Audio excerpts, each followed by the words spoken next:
Good afternoon, Jessup. Hello, Jessup University. It is so wonderful to have you here today. Wow, I'm so thrilled.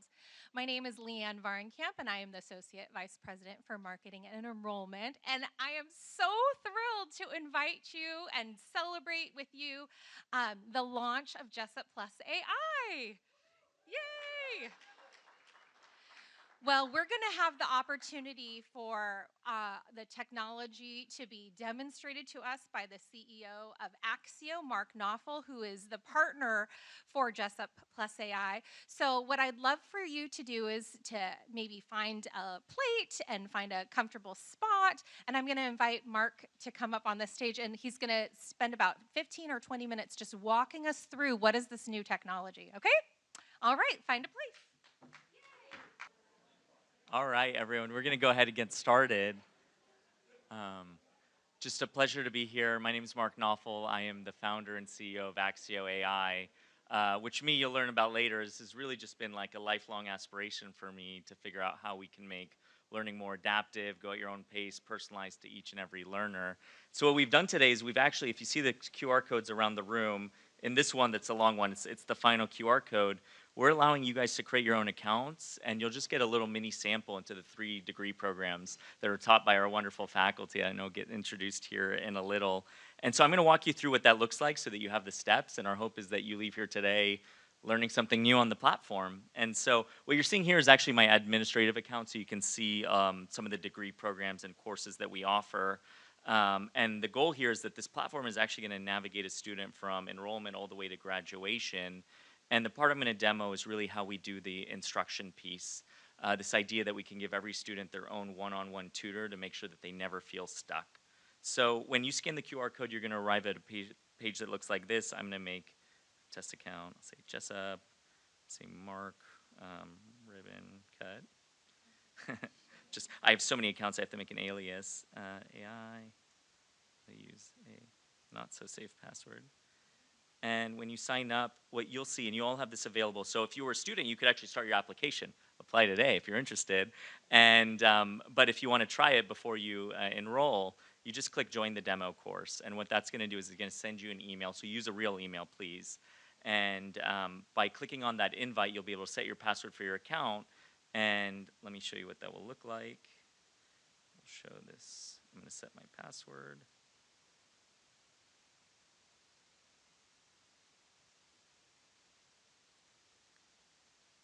I'm going to log in.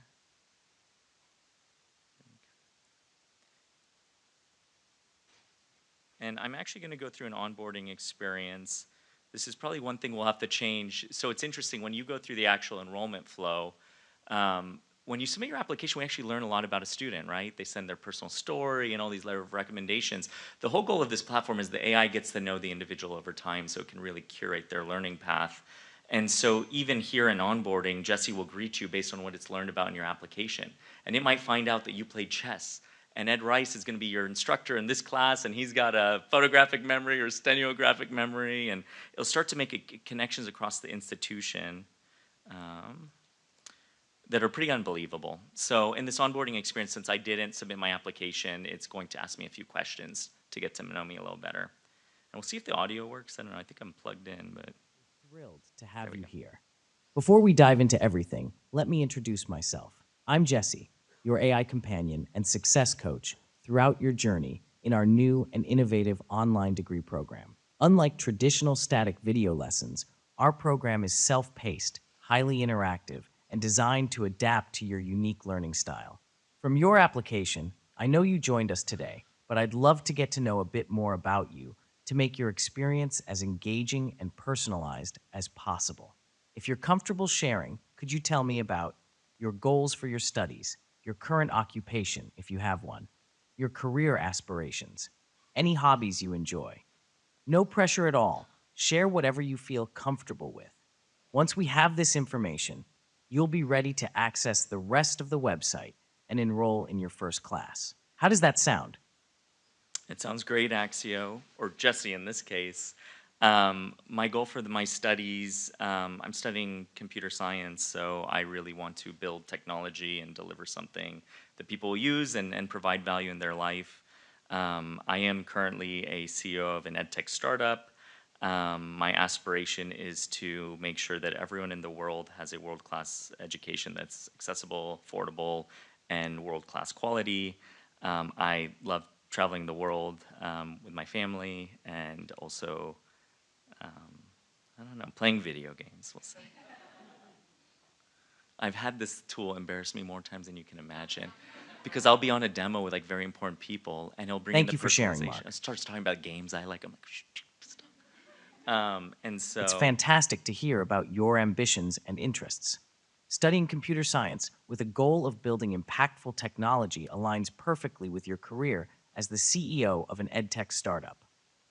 Your aspiration to provide world so for the sake of time, I'm going to cut the audio, but you can see here the things it's learning about me, my learning interests, the goals that I have. It will persist these throughout my experience at the institution. It will capture the emotions you're feeling, why you're feeling them, and really do follow-ups and interact with you on those and ongoing. Because for me, I always joke the tool we're trying to build here is like trying to replicate my mother. My mother's like a Lebanese Christian immigrant who was like a helicopter parent in my life. If you know anything about Lebanese mother, right? And she was the constant force in my education. And so I had wonderful teachers, I had wonderful, but every day when I came home, K-12, and even in college, and I went to college near my mother down the street, and she would just help me reinforce that learning. She was the constant, we wanted it not to just be the instruction support, but also like the life support. And so that's why it's important to us. Obviously, if you want, you can delete everything. You don't have to have the personalization. It's really the comfort level of the student, but you'll see how that comes into play. And so when you guys then access this, you won't have to enroll. If you click enroll, there will be nothing there because you're not actually enrolled in the institution.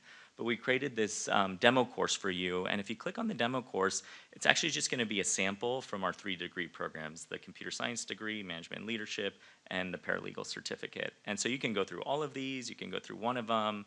I guess I'll do the AI one just because I guess it's more, I guess I'll be able to answer some of this stuff. And so what we're trying to do here is we're trying to replace like textbook reading, not altogether, right? There'll be sometimes, obviously you need a textbook, but if you ask the modern day learner, and I was in the library earlier, it was funny, I always lean in, wherever I am, coffee shop, I lean into young people and I say, when you go to learn something new, how do you learn it? And you know what they say? YouTube, ChatGPT, and flashcards. And I had a student today here at Jessup telling me about how he feeds the flashcards to ChatGPT and asks it to quiz him, and it's like, we're just productizing how students are already learning. I was student body president at ASU. I was a governing member of 3 public universities. I was a professor. Like, nobody loves higher ed more than me. But if we don't bring the latest and greatest technology to the student and then bring this community around them, it's like we want to be on the cutting edge. And I'm proud to say Jessup marked this point in history, I think, is the first university adopting this kind of approach. And and I think that this will be as powerful as like online was. And you saw the success of like the Grand Canyon universities that adopted. That was the turning point for their institution in a lot of ways for scale and growth. So what you'll see here is that it's introducing me into what we're going to learn. Throughout this session, we're going to explore foundational concepts. I'm going to zoom in. This is all guided by the learning objectives set by the faculty. The faculty are still curating this experience, but rather than watching just a 2-hour lecture, they get to move at their own pace. So I'm going to go ahead and say, yes, I'm ready to start. And so before they ever learn something, you'll ask them, are you new to the topic? Do you know something? Or have you mastered this content? And students a lot of times are like, well, I already know this, right? And it's always frustrating when you're in a learning environment and you're almost being penalized for knowing something ahead of time, right? Because you have to sit through it, and then your brain is tuned out when the new stuff comes. So the goal of this platform is if you've already mastered this content, you just tell the AI and it'll ask you some really hard questions. And if you can answer all those questions well, you're going to move on faster, move at the speed of your ambition in that way. But you know what happens to me? If I try that, a lot of the times it finds a gap in my current knowledge. I might know a lot of what it's asking, but instead of spending 20 minutes teaching me something like introductory that I know, it's going to spend that time honing in a gap in my knowledge. So in this case, we're going to say we're completely new to this subject. And we have been beta testing this for months with your students and some of your faculty and staff. And you know what we found when you give students like a lot of text? Like, what's the first thing they do? Even the faculty, even the staff, they just scroll, scroll, scroll. Like, they just go straight to the bottom. And they go to the bottom because you know what online your learning is, like across the country? Click, click, click, click, click, click, click. And I always say, like, have you ever done like a security training at your like company you work at? Like, nobody, it's funny, I say that around the country because all these, Nobody watches those videos. I want to meet the person who sat through the video and watched it. And we're all guilty of that. And the problem is that is learners today. They're the same way, but it's across all their learning. And we want it to be hard. We want it to be engaging. So in this case, it's going to break down. So if I zoom out, it's never really more than like a page of text. And it will adapt to you if you like less text, if you like more text. It is multimodal. So it will bring up videos, but it'll bring it up just when it needs to help like unlock you if you're feeling stuck. And so when they scroll down, it will then end with a question. And so the only way to move forward is to answer the question. And it will try to personalize your experience as much as it can.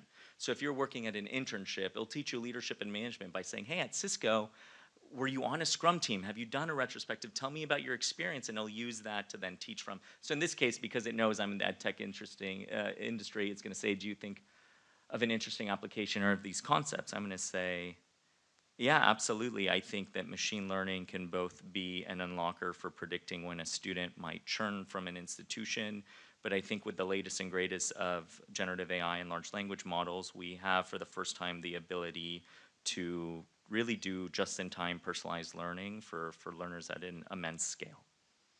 So we can start just conversational, and then it'll start to teach around these conversations you're having. These conversations could go 5 minutes, they could go an hour. You really get to, so if you see it blinking there, you'll get a green check mark when you've demonstrated an understanding of that objective. And you can see here what the evaluation criteria is. And so,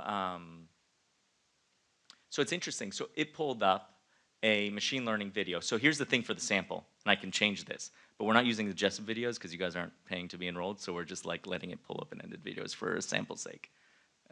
We can change that. But so what's interesting is like it's then bringing up a video. It knows about the video. It's read the transcript, so it's going to have me watch the video and then share my thoughts on the video. But ultimately, the only way I can get through this is by using the teach-back method in this case to articulate my own definition. So in this case, it's learning with the intention to teach. I've always felt like it's such a powerful modality.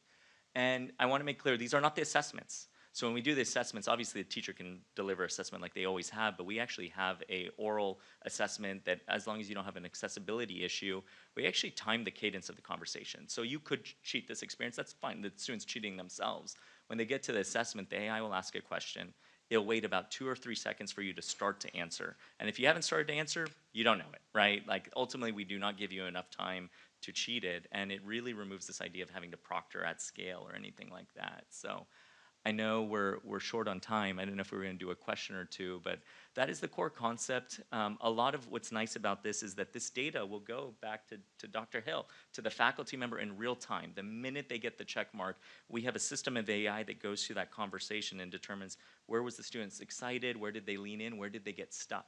They have that both at the individual level and they have that at the classroom level. So the teacher can then go say, at this learning objective, the class is stuck and thus I'm going to jump on a live webinar and really help get my students unstuck. Or if there's a single student struggling, they'll go there, yeah.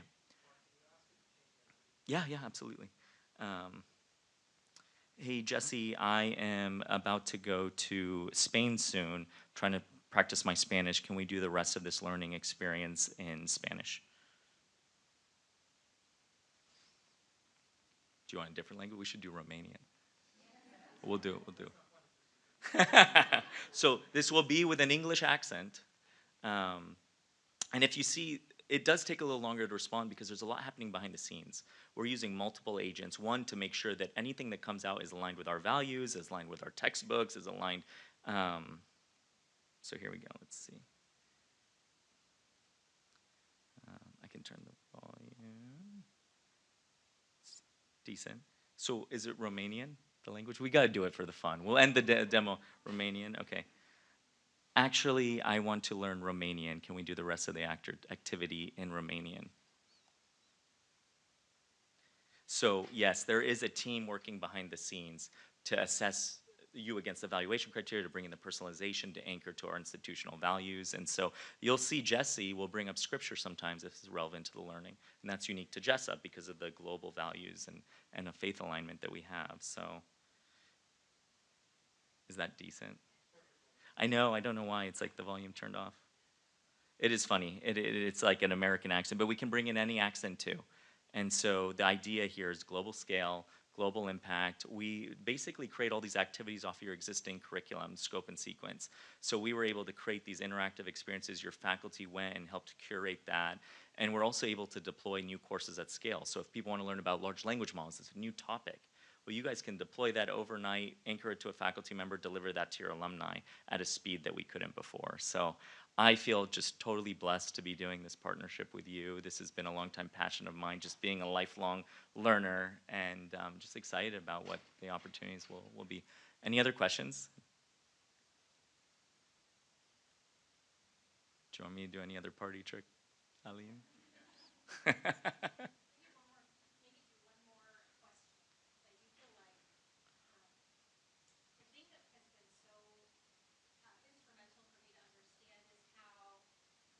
This is our professor's content put in a format that is not reaching the internet and having any worldview. It's our professor's content, Christ-centered education, in a way that is really personalized to the student. So I would love to just maybe do one more question. Yeah, I'm going to try to complete the evaluation because I think I know. I always get tricked up on the differences between AI and ML. So this is a good one where it's like I can try and it'll probably tell me I'm wrong. So I'd love to hear your definitions, any examples you can provide. Okay, you want to see me give it a go? Artificial intelligence is more of the highest level category of this idea that we use algorithms to mimic human intelligence. Machine learning is a subset of artificial intelligence, which really is focused on this idea that we take existing data, we train models on that data, and then we basically refine those data by predicting onto a validation set, and we are able to then optimize on that to create algorithms that can make predictions at scale. An algorithm is more of a catch-all, like ability to process a model and function. A data set is essentially a structured set of data that we then use to create these algorithms and models. A neural network is actually modeled after how the human brain works. So in that model, it's this idea of axons and neurons that fire to trigger signals that would lead to a prediction. It's known as a black box model, which means it can make a great prediction, but we don't really know how it works because it's a system of weights that create themselves through a process of backpropagation. A model is something like a neural network or a decision tree or a naive Bayes model. So there's so many different types of models that you could run. And the idea of supervised learning is what I had mentioned about before, where you can use a set of training data to then really give the AI supervision by giving it the classification, the outcome variable that it's training on. And then you use that to create the model that will be used for prediction. So we'll see. I think I deserve the check mark. I'd say so. So it's for someone like me, usually if I went and signed up for a degree, I have 2 master's, PhD, I love getting degrees. If I get a degree, I'm gonna have to sit through an hour long, someone giving me a definition of, I'm ready to learn about discussing its application. Yeah, so there we go, we got the check mark. And we're on to the next one, and so, thank you. And so what we love is for students, they'll never feel frustrated again. Let them focus their time on learning the things they want to learn that they don't know. And we want to give more time to the faculty to be what really students come here for, that mentorship, that one-on-one, that personalization. And so you guys are really charting a new course here. I'm just so proud to be like the technology provider. And I'm just excited to see what we do with this. So thank you. Amen.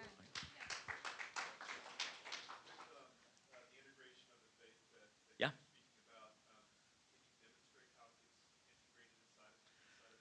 Yeah, it's somewhat a natural thing. I can, yeah. Oh, when we go up, That's yeah. perfect timing. Why don't Panel. you come on up, Aline? Thank you, Mark. Thank you. Do you want this back on the- Yes, great. So we're going to have a little bit of a Q&A with both Mark and Aline, our two primary drivers for this new technology. There's a whole team from Jessup Global that we'll introduce at the end, but I wanted to just take a moment and ask a few questions because this feels pretty, I don't know about you, the first time I saw this, I was like flabbergasted. My chin was on the floor. So I think I'm going to kick it off with you, Mark. So first of all, can you guys just give us a little bit of a testimony, a little bit about yourself, also how the Lord has brought you to this place. You dropped a little bit like ASU student body president and PhD to masters and these kind of things. Can you just tell us a little bit about how the Lord brought you here? Well, I've lived a blessed life, and I have 2 little children at home. It's so hard to leave. They're like, one's 2 years old, one's 4 years old. But yeah, in a lot of ways, I feel like the Lord has really just kind of ordained this path for me. If you look at my life, it's so unusual, the path I've taken. I was lucky. I started building websites in 3rd grade because my 3rd grade teacher wanted a website. And my dad didn't know software. Nobody in my family knew software, but I loved Peggy Shepard, my 3rd grade teacher. And I went home that day, and I had a computer because my dad was a Motorola engineer on the hardware side. I remember sitting down, and I was like, I'm going to build this website. And I figured it out. I just went on Google. There was a thing called Netscape Composer back in the day. And that was, to me, and I don't think I actually have exceptional IQ or anything. I know everyone's going to say something other. I just feel like a normal person, grew up playing video games, watching sports. But that, to me, that was such a critical moment in my life, because what I realized is anything I wanted to learn, I could learn, and the resources were there, and that I didn't have to stay locked into this like linear path that everyone else was on. I went to ASU, so I was one of these accelerated students. My wife and I, it's like we are on the flip side. She's dyslexic. She tried everything, charter, public, private. Finally, her mom left her career to homeschool Lauren. Best thing for her. We actually met in our PhD program, so we both have our PhD. So we got there at the same time, just 2 different ways. And so that's why we're so passionate about like the take your own path. But when I went to ASU, I ended up becoming student body president, which is pretty random. You know, usually you like say like beg for 0 tuition. And I was just frustrated that I didn't feel like the curriculum was relevant as it could be. And that wasn't an ASU specific thing. That was like university related thing. So for me, it's like always been this lifelong passion. I got appointed the next year by the governor to serve on the governing body for the 3 public universities in Arizona. And then when I graduated, I thought I was going to go to Silicon Valley. That was my path. I wanted to be in tech. Instead, the president asked me to stay, build a skunkworks lab with students. So I launched a lab where it was student-run, student-driven, and working on moonshot projects. And the first project we ever started, 2016, was Axio. And it just was a dream, this idea that as students, the thing was, if we had a tool that we could have used, what would it be? And we dreamt up this thing before it was even in the realm of possible. And when generative AI came online, we thought, great.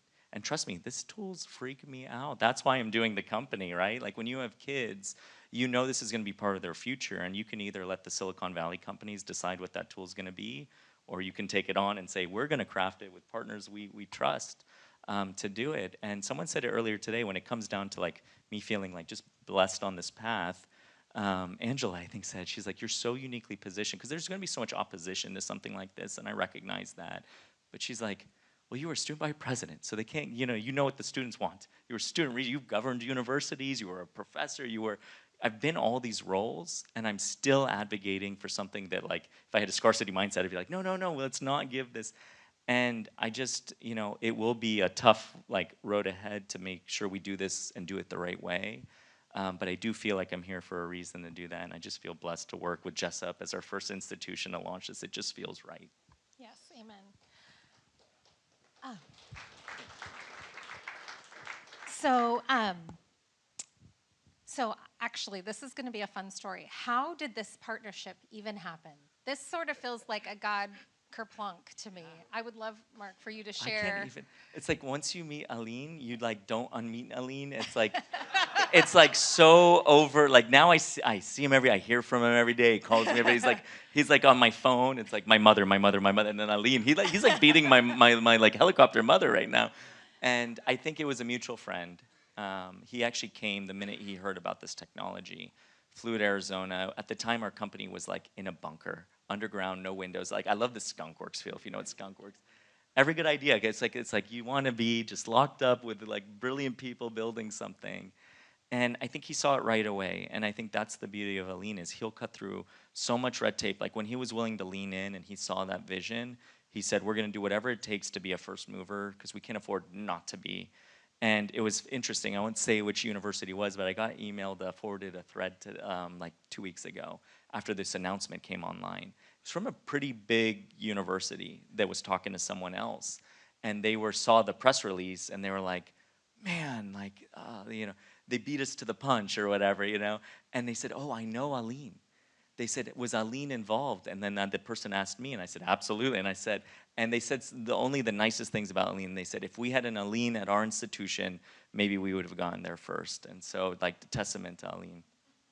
Well, praise the Lord. We're so excited about this because, I mean, as a marketing person, to be able to say we're the very first to market, and it's not just some education that you can get from anywhere, but it's Jessup. Christ-centered education is the first to market. How amazing is this? It really feels like a God thing. So, Aline, I would love to hear from your perspective a little bit how Jessup Plus AI is unique, how this came to be, and your heart behind also Christ-centered education, because I do feel like the Lord brought you on this path as well. Well, when I worked at the previous university, we launched an aviation program. And one thing that I've learned is that you never fly behind a jet. So let's let some air go past the whole testimony that he shared and the PhDs and all. So let's breathe a little bit. Hi, everyone. This today is just an April Fool's. April Fool's, everyone. There's no Jessup Plus AI, he's a paid actor. No, it's true. Actually, we did it. I've worked in Christian higher ed for 14 years of my life. I have now dedicated a significant part of my adulthood into Christian higher ed. And one thing that I realized in this entire journey is truthfully learning doesn't naturally happen in the tools that we have right now.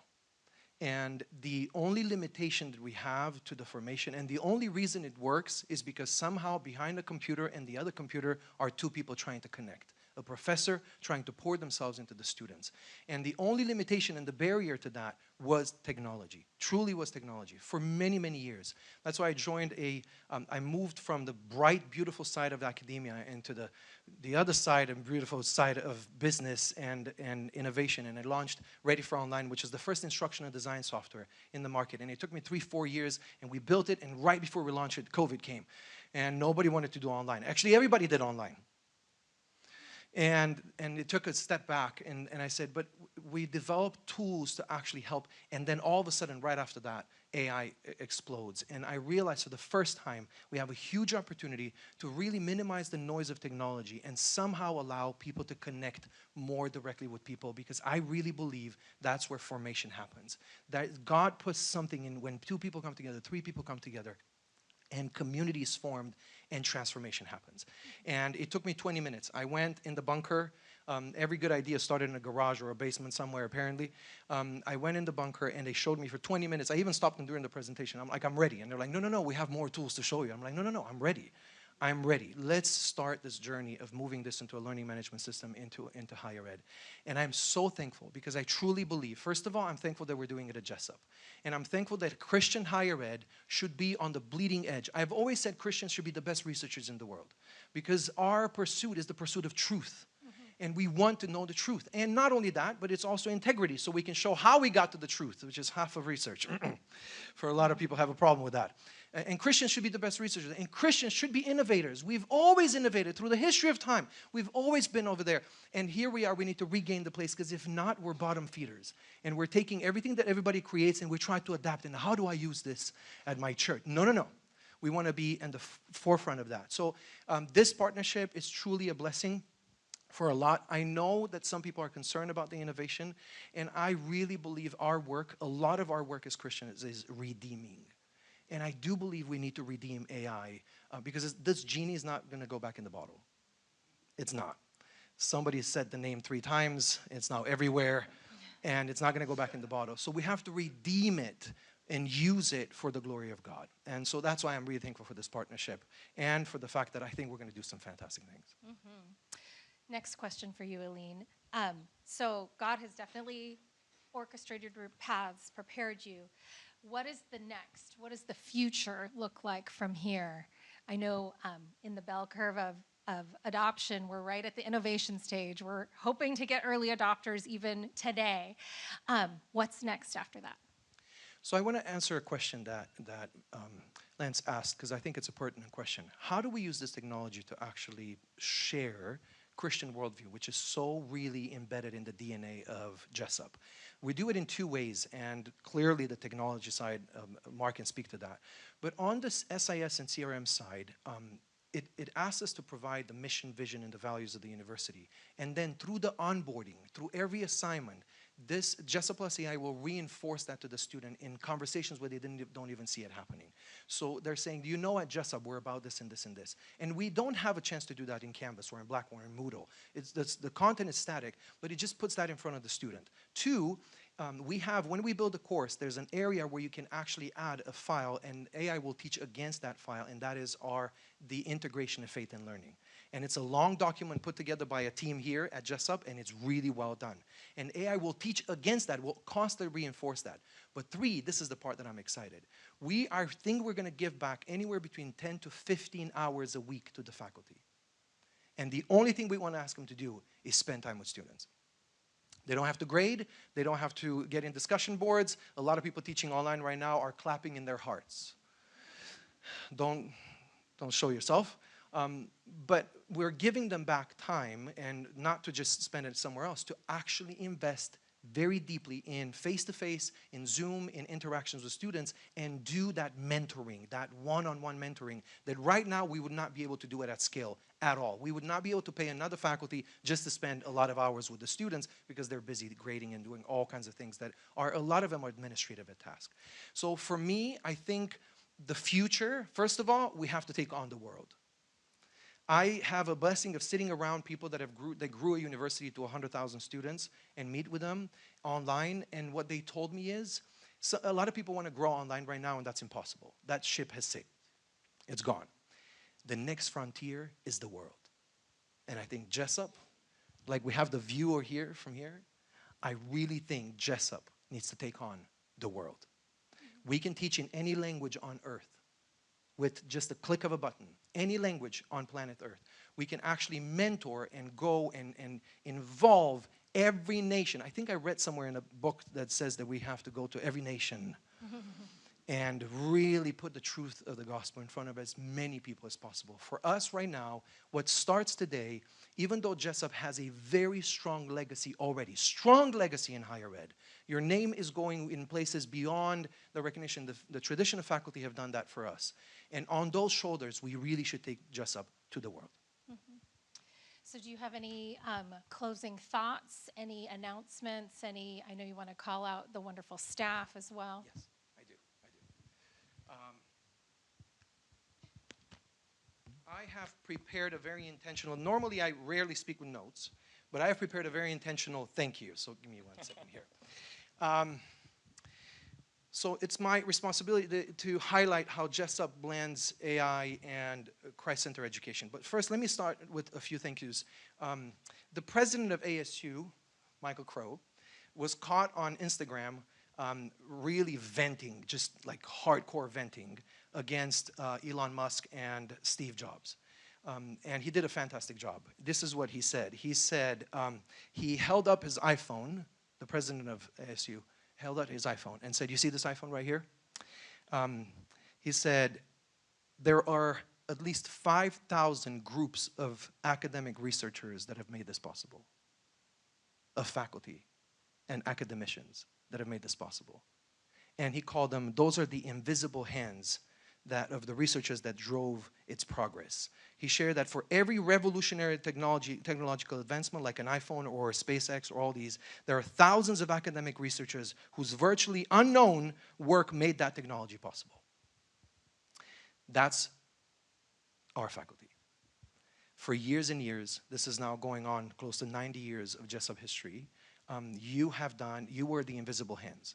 And what I want to say here is we have to be thankful for the invisible hands because they didn't do this for any glory, for any credit, for any profit. They actually did it out of deep conviction that they have to do that.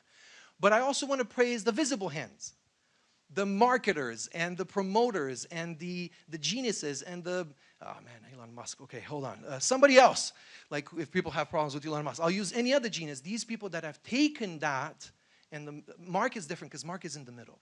But Marks of the world that would take all that legacy and actually bring it to life to us. All those researchers would be nothing if somebody wouldn't say, you know what, we need to put this in a phone.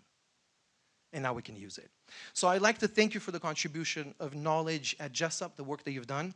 And I'm going to go very specifically, I'm sorry, I don't want to take too much time, but I'm going to go really fast through a few groups of people that are right now in the audience that I have to say thank you, that this is even possible.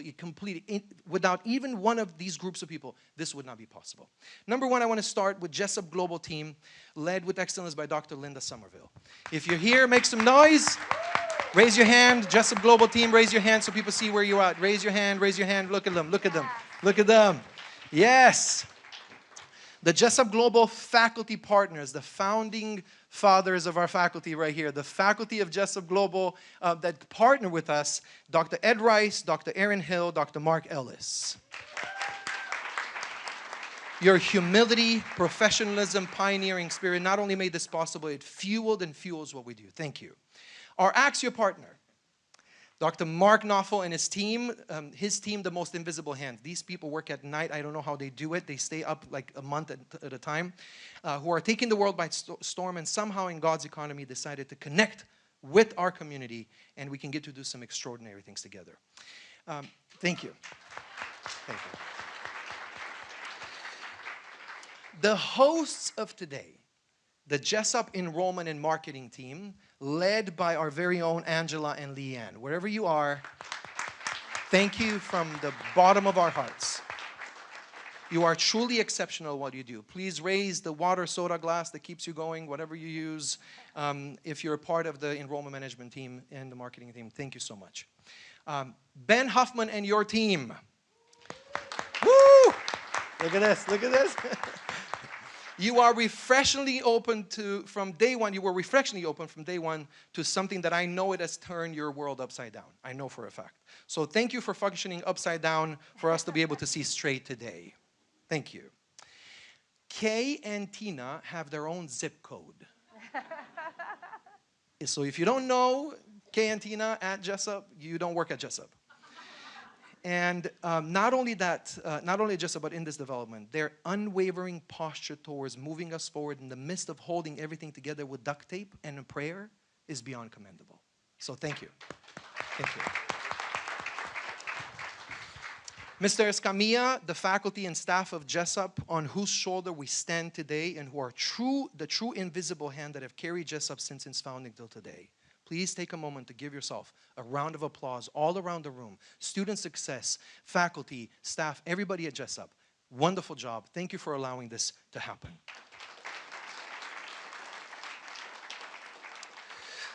And Dr. Jackson, I wanted to leave you last because the leaders, the true definition of leadership is they eat last, they sleep last, and they take the last credit, right? Dr. Jackson, you and the senior leadership team have taken a great risk. A true great risk, the risk of innovation. It's very risky. But as the biblical principle states, those who are willing to lose their funds and budgets are the ones who will gain them in the end. So thank you to all.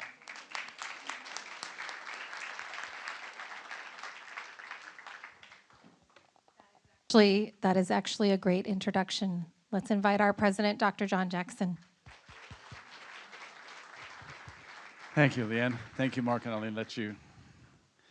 I have several problems to navigate today in the next few moments. The first is that while they were talking, I took copious notes. These are my notes for the presentation today, and it will only take me 30 minutes to do what I have 10 minutes for. So let me say, Mark, just every time I'm with you, we had a few moments just before, and then hearing you, I started writing notes feverishly because, like, the power of the testimony.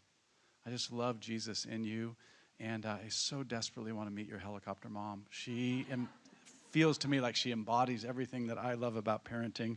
I don't think of helicopter parenting as a bad thing, by the way, so whatever that's worth. Aline, thank you, and thank you for the global team. Thank you for your sacrificial leadership. Thank you for your innovative presence. Thank you for your willingness to go where people have not gone before, and to do so knowing that you risk. You risk failure, of course, but you risk a number of other things. So I just want to make a series of comments very quickly, and then I want to pray over us. First of all, let's be unequivocally clear that we all believe that Jesus plus nothing equals salvation. So, like, the core of the core is that Jesus plus nothing equals salvation. But Jessup plus AI takes us into absolutely new territory. And that's a powerful, powerful concept, a good word for us to hear. Some of you may know the Jessup values by heart, but when you think about Jesus, prayer, honor, innovation, and teamwork. Jesus, prayer, honor, innovation, and teamwork. Those are really stinking hard values to live out. And we find ourselves often maybe on the edge of violating those values at times when we think about particularly the new. And so I wanted to contrast two things today. I want to talk about dying and birthing. The fact is that we're all in the process of dying. Like so far, except for a couple exceptions, there's like a 100% success rate for death. I got a really intense call on Tuesday, Thursday of this week. I've had a series of intense calls, but one of them was about a friend of mine who I think is about 90 or 91.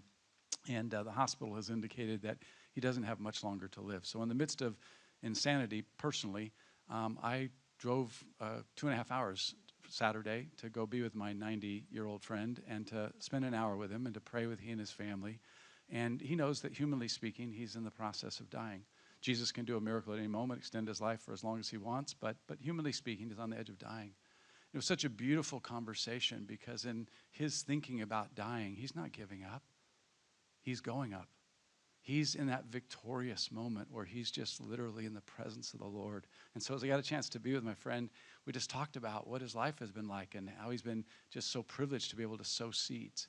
So let me just say that we're all in the process of dying, and everything that we've helped birth, everything we've helped create, everything we've been a part of our lives, it's in the process of dying. Now, I don't want you to hear this. I was worried when I used this word that some of you go like, he just pronounced death over traditional education. Not a chance. I just know that if Jesus tarries, somebody's coming after me. I just know if Jesus doesn't come back soon, some of you in this room are way younger than me, Jesus is going to prepare the next. And he's always in the process of the next. So there's something about the process of being willing to live life with open palms. Corrie ten Boom, famous story coming out of the Second World War, said one of her visions in life was to live life with open palms. I think that's part of what dying is. My friend, his name is Marlon. Marlon is approaching his life with open palms, and he has for years, but especially now that he knows what the, again, natural human doctors say is the reality, he's just saying, Lord, here's my life, open palms. I will live every day for your glory. I will live every day for your honor. I'll do my very best. I'll work diligently. There's a dying part. There's also a birthing part. What an amazing thing that we get to be part of birthing.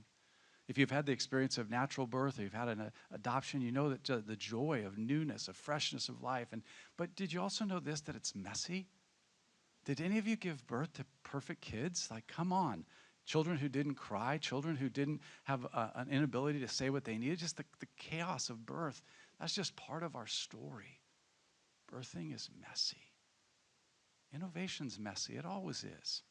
But as we give birth, we just have this amazing opportunity. I think of the parable where Jesus talks about new wineskins. And I've always been struck, and more recently as I've dwelled on that parable, that when he talks about the fact that you can't put new wine into old wineskins, he never tells us to discard, to delete, to eliminate the old wineskins. I am not a sommelier, but my understanding is that in many respects, old wine is actually more valuable than new wine. Live with the tension of that. Old wine and new wine. The fact is that Jesus wants both. So the dying and birthing. The last word I want to give you is a word about reach. God has called us to reach the nations. Early in the history of San Jose Bible College was a commitment to train up people who would reach the world. And that reaching in the world in the decade of the 40s and 50s and 60s meant we train up missionaries and we send them around the world. What we came to realize in the decade of the 70s, the 80s, and 90s and beyond is that many times the world is coming to us. I believe with Jessup plus AI, we now have the opportunity to reach the world. We will still send. We will still greet and love warmly those who come to us. You may not know this, but Sacramento is increasingly a global leader in the reception of Afghani refugees and Ukrainian refugees. Two tremendous missiological opportunities literally in our backyard. And Jessup plus AI gives us the opportunity to take a technology, yes, a technology that can and undoubtedly will be used for evil, because that's what the enemy does. He comes to steal, kill, and destroy. But we have the opportunity, just as Aline said, to redeem this technology for the glory of God. And just as Mark and his team have invested their life, and just as our faculty have demonstrated, we can use this technology for his glory and honor. This is a kingdom of God moment. 15 years ago, I gave 3 letters. It wasn't a 4-letter word, it was a 3 letters. FDA, not Food and Drug Administration. I said that the future of higher ed was FDA, flexible, distributed, and affordable. In my mind, Jessup plus A gives us the scalable capacity to reach people for the glory of God, as Jessup University, San Jose Bible College, and San Jose Christian College has always done to the ends of the earth. Will you let me pray with you? Spirit of the living God, fall afresh on us. Spirit of the living God, we take everything that we have, our efforts, our presence, our opportunities, we take technology. We take the learning management systems that we have. We take the face-to-face encounters that we have in classrooms and hallways and cafes and athletic teams and artistic productions and conversations in our homes. And we take the faculty and staff who have literally bled and wept for students. And Lord Jesus, we now recognize that right alongside that amazing legacy of Jessup University, that we are actually in the birthing process. And today, our focus is Jessup plus AI. Jesus, as we see this being birthed, would you sanctify it in your word? Would you sanctify it in your truth? Would you take each one of us and help us say, what is it that you're calling me to do? And Lord, I pray that we would indeed embody those values that are here at Jessup, that we would embody the process of reaching literally the ends of the earth. Lord, as I think about what's happening in so many other dimensions of Jessup that we're birthing new, Holy Spirit, would you sanctify all that we do for your glory and honor? We submit and surrender ourselves to you. We live our lives with open palms. You are the potter and we are the clay. Mold us and shape us. Have your own way. Thank you, Jesus. Amen. God bless you.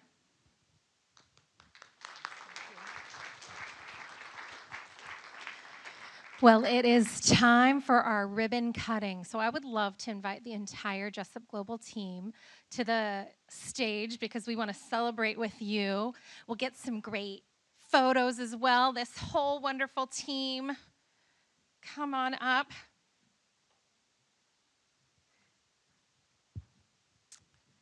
You're going to notice around all of you can see there's this Jessup AI QR code, and that's for you to be able to go on, as Mark showed us, to create your own login. Okay, I'd like everyone in the front, please. Everyone move forward. Okay, come on up, because we want you in the picture, and we don't. Rob's in the back. Here we go. Keep moving. Move forward, everybody. Yep, Lucy, you have to be in the very front, Lucy. Okay, so I asked Aline, do you want a real ribbon with scissors to cut, or would you like Dennis to make you a digital version? And he said, I can't even believe you're asking. This is a no-brainer. So let's all look straight at Rob. I'm going to step out of your photo. Everyone look and smile. We're just about to do the ribbon cut-in. Okay, go for it, Brian.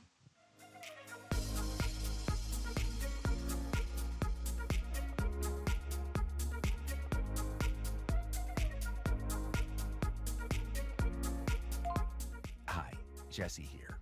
It's ribbon cutting time.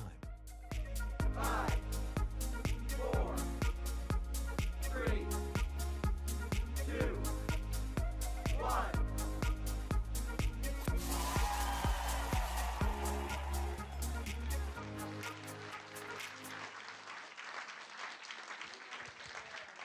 Congratulations to this Jessup Global team. You have done amazing work. So for the remaining hour, we have many appetizers, drinks. We would love for our wonderful faculty and our academic staff to have all your questions answered. So if you have questions, go ask them. Also, we would like to honor those of you in our beta test. We had 3 degrees that we have officially launched: our Executive Masters of Computer Science, our MSML, which is the Masters in Management and Leadership, and our certificate in paralegal. So I would love to pass the microphone to Dr. Linda Somerville in order to acknowledge those people. Thank you. Yeah, we had 3 beta tests that we did in the first half of this semester, and they, in real time, helped tremendously as Mark and his team were building. We were getting daily and weekly feedback that was definitely helping the whole process. If you were in the beta test, can you raise your hand if you're around the room? Some of you are here. Raise your hand. Let's just thank them for their time. We appreciate you guys, and I'm gonna read your names, and then I'm gonna tell you afterwards. You can stop by the table right there where Tammy is standing. You wanna wave your hand, Tammy? You didn't know. I'm just point at you. But we're gonna have certificates over there for you just to thank you and acknowledge that you completed this course. And yeah, so we have in the AI for Legal Professions, we had Whitney Stedman, Janice Sabra, Judy Rentz, Jennifer Hardwick, and Carissa Wooten. Thank you all in that class. That was taught by Erin Hill.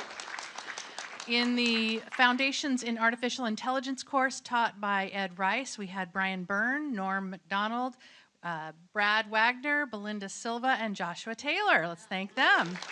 Thank you all. And then finally, in our Foundations of Leadership course, taught by Dr. Mark Ellis, we had Angela Switzer, Diana Burns, Renee Morrow, Dakota Spillers, Paul Varenkamp, and Jonathan Strickling. Thank you all so much. So you can pick up your certificates right there on the bistro table. There's food, we're hanging out. Feel free to try the QR codes if you have questions.